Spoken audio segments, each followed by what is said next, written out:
Hello friends, എല്ലാവർക്കും ചെമ്മനെ പോലെ ഇന്നത്തെ പുതിയൊരു എപ്പിസോഡ് വീഡിയോയിലേക്ക് സ്വാഗതം.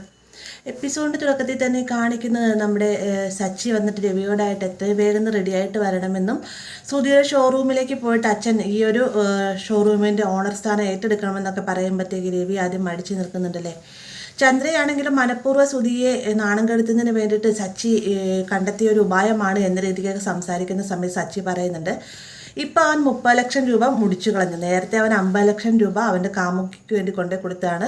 ആ ഒരു പൈസ തിരികെ കിട്ടിയപ്പോൾ എങ്കിലും അവൻ അച്ഛനെ ഏൽപ്പിക്കാത്തതിന് പകരം അതിൽ നിന്ന് തന്നെ ചിലവാക്കി 30 ലക്ഷം അതിൽ നിന്നും കൊണ്ടേ കളഞ്ഞു. അതുകൊണ്ട് തന്നെ അവൻ്റെ മേലിലായിട്ട് ഒരാൾ മേൽനോട്ടം വഹിക്കുന്നത് കൊണ്ട് നല്ലത് മാത്രമേ ഉണ്ടാവുകയുള്ളൂ.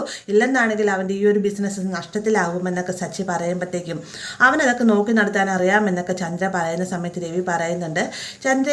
സച്ചി പറയുന്നതിലൊരു കാര്യമുണ്ട്, അവൻ്റെ മേലിലായിട്ട് ഒരാൾ മേൽനോട്ടം വഹിക്കാനുണ്ടെന്നാണെങ്കിൽ അവന് നല്ല മാറ്റം ഉണ്ടാവുന്നതായിരിക്കും.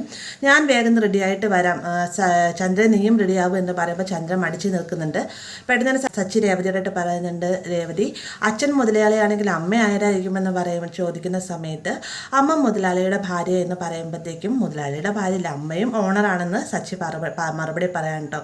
പണത്തിനോടായിട്ട് ആർത്തിയുള്ള ചന്ദ്രയ്ക്ക് വേഗം തന്നെ താനൊരു മുതലാളി ആവാൻ പോവുകയാണല്ലോ എന്നുള്ളൊരു സന്തോഷത്തോടു കൂടി തന്നെ താനും റെഡിയായിട്ട് വരാമെന്നും പറഞ്ഞുകൊണ്ട് അകത്തേക്ക് ചെല്ലുകയാണ്. ഇതേ സമയം തന്നെ ഷോറൂമിലാകട്ടെ സുധിയും കൂടെ ബിസിനസ് ഡെവലപ്പ് ചെയ്യുന്നതിനെക്കുറിച്ച് സംസാരിച്ചുകൊണ്ടിരിക്കുന്ന സമയത്താണ് ശ്രീകാന്ത് വർഷ അങ്ങോട്ടേക്ക് വരുന്നത് കേട്ടോ.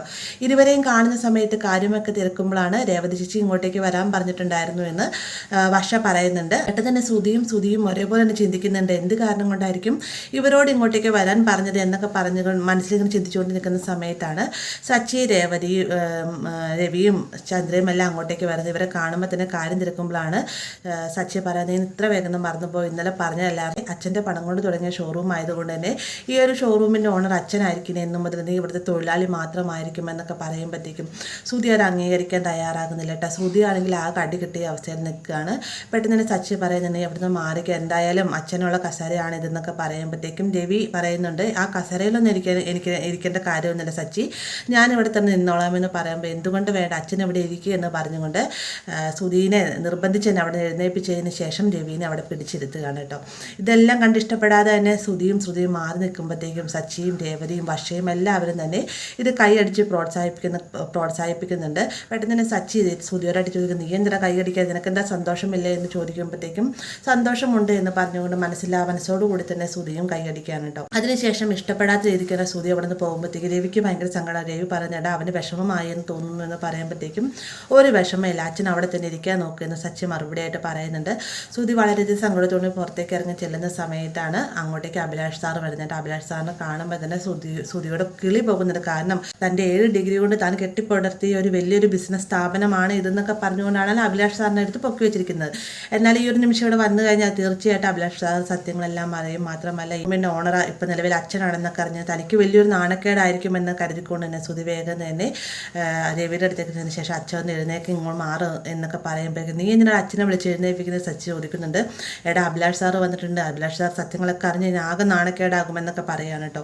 എന്നാൽ സച്ചി രവി അവിടെ നിന്ന് മാറ്റാനൊന്നും തന്നെ ഒരുങ്ങുന്നില്ല. ആ ഒരു സമയം തന്നെ അഭിലാഷ് സാർ അങ്ങോട്ടേക്ക് വന്നതിന് ശേഷം ഇതെന്താ എല്ലാവരും കുടുംബസമേതം എന്ന് ചോദിക്കുമ്പോൾ ഒന്നുമില്ല സാർ, ഞങ്ങൾ ഒരുപാട് നാളായാലും ഈ ഷോറൂമിലേക്കൊക്കെ വന്നിട്ട് അതുകൊണ്ട് ജസ്റ്റ് ഒന്ന് കൈവടത്തിലെ വഴി പോയൊക്കെ ഇപ്പോൾ കയറിയതാണെന്ന് രവി മറുപടി പറയുന്നത്. ഈ ഒരു സമയത്താണ് സുധിയുടെ കോള് വരുന്നത്. മറ്റാരുമല്ല, സുധി പലരിൽ നിന്ന് 30 ലക്ഷം രൂപ തെക്കുന്നതിന് വേണ്ടിയിട്ട് അഡ്വാൻസ് ഒക്കെ മേടിച്ചിരുന്നല്ലോ ചെറിയ കടകളുടെ ഓണറുടെ കയ്യിൽ നിന്ന്. അവരെ സുധിയെ വിളിച്ചതിന് ശേഷം തങ്ങളുടെ ഫോണിൽ നിന്ന് വിളിച്ചിട്ട് ഫോൺ എടുക്കാതെ നീ മനഃപൂർവ്വം ഞങ്ങളെ ഒഴിവാക്കുകയാണല്ലേ, ഞങ്ങളുടെ എല്ലാവരും ഷോറൂമിൻ്റെ ഫ്രണ്ടിലുണ്ട്, നീ അങ്ങോട്ടേക്ക് വായെന്നും പറഞ്ഞു സുധിനോട് ദേഷ്യപ്പെട്ട് സംസാരിക്കുകയാണ്. സുധിയാണെങ്കിൽ എനിക്ക് മനസ്സിലായി, ഞാൻ ഇപ്പം തന്നെ അങ്ങോട്ടേക്ക് വരാമെന്നും പറഞ്ഞുകൊണ്ട് അങ്ങോട്ടേക്ക് പോകാനിരുന്ന സമയം തന്നെ സാർ ഞാൻ പുറത്ത് പോയിട്ട് വരാമെന്നും പറഞ്ഞുകൊണ്ട് അഭിലാഷ് സാറിനോട് സമ്മതം ചോദിച്ചിട്ടാണ് പോകുന്നത്. സുധി പുറത്തേക്ക് ചെന്ന ഉടനെ തന്നെ ഷോറൂമിൻ്റെ ഓണേഴ്സ് എല്ലാവരും കൂടി സുധീനെ വളഞ്ഞിട്ട് ചീത്ത പറയുകയും മനഃപൂർവ്വം തന്നെ പണം മോഷ്ടിക്കാൻ ശ്രമിച്ചതാണെന്ന രീതിക്കൊക്കെ ഇങ്ങനെ സംസാരിക്കുകയും ചെയ്യുന്നുണ്ട്. ആ ഒരു സമയം തന്നെ അഭിലാഷ് സാർ അങ്ങോട്ടേക്ക് വരികയാണ് കേട്ടോ. ഈ ഒരു വിഷയം അറിയുന്ന സമയത്ത് അഭിലാഷ് സാറിന് ഷോക്ക് ആവുന്നുണ്ട്. കാരണം പലരിൽ നിന്ന് പണം മേടിച്ചിട്ടും ഈ ഒരു ഓർഡറിൻ്റെ അഡ്വാൻസ് ഒക്കെ ഒന്നും തന്നെ തൻ്റെ അക്കൗണ്ടിലേക്ക് വന്നിട്ടില്ല. അപ്പോൾ സുധി എന്തോ ഒരു കള്ളത്തിൽ അവിടെ കാണിച്ചിട്ടുണ്ടെന്ന് അഭിലാഷ് സാറിന് മനസ്സിലായെങ്കിലും സുധിയെ രക്ഷിക്കുന്നതിന് വേണ്ടിയിട്ട് അവരോടായിട്ട് പറയുന്നുണ്ട്, ഇതെൻ്റെ ഭാഗത്ത് പറ്റിയ മിസ്റ്റേക്കാണ്, എത്രയും വേഗം തന്നെ നിങ്ങൾ ഓർഡർ ചെയ്ത സാധനങ്ങളെല്ലാം തന്നെ കിട്ടുന്നതായിരിക്കും, ജപ്പാനിൽ നിന്ന് സാധനം ഇങ്ങോട്ടേക്ക് എത്താത്തത് കൊണ്ടാണെന്നൊക്കെ പറയുമ്പോഴത്തേക്കും ഇത് സുധി ഒന്ന് ഫോൺ വിളിക്കുമ്പോൾ എടുത്ത് പറഞ്ഞാൽ മതി, സുധി ഞങ്ങൾ വിളിച്ചായിട്ട് ഫോൺ എടുക്കത്തുമില്ല എന്ന് ഓണേഴ്സ് പറയുന്നുണ്ട്. എന്നിട്ട് അവരവിടെ നിന്ന് പോവുകയും ചെയ്തിട്ട് ഇവർ പോയിട്ട് തൊട്ട് പിന്നാലെ തന്നെ അഭിലാഷ് സാർ സുധീനെ വഴക്ക് പറയുന്നുണ്ട്. എന്താ സുധി കേൾക്കുന്നത്, സുധീനെ വിശ്വാസത്തോട് കൂടി തന്നല്ലായിരുന്നു ഈ ഒരു ഓർഡറെല്ലാം തന്നെ.